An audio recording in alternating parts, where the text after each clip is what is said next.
अरे भाई कमाल हो गया, कमाल हो गया। ये साला इतना घटिया बजाया कि जूता लात खा के हलाल हो गया।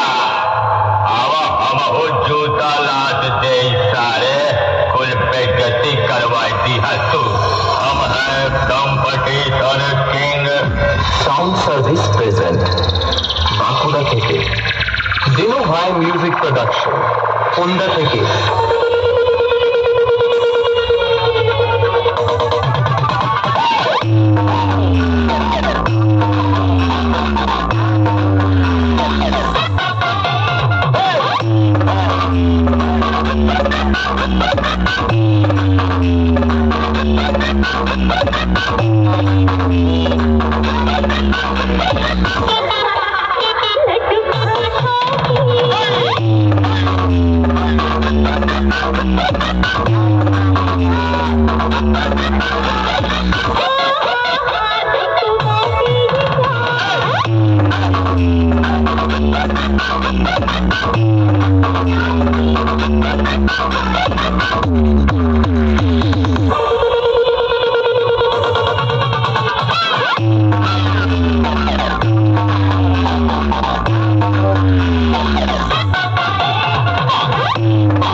पहले गांव गांव चौकीदार पहरा देते रहे, कहत रहे जागते रहो, जागते रहो, जागते रहो।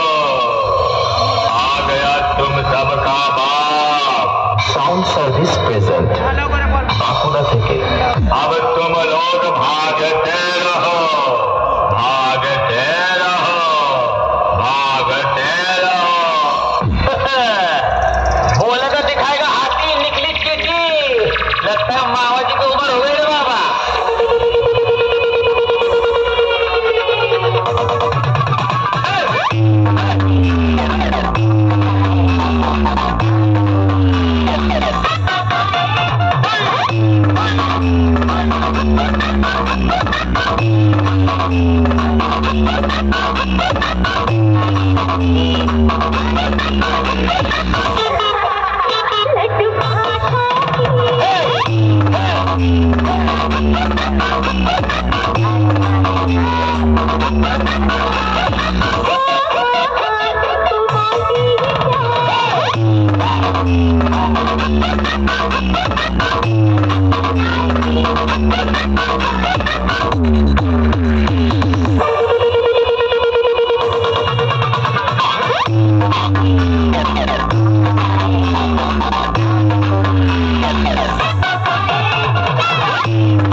Sound service present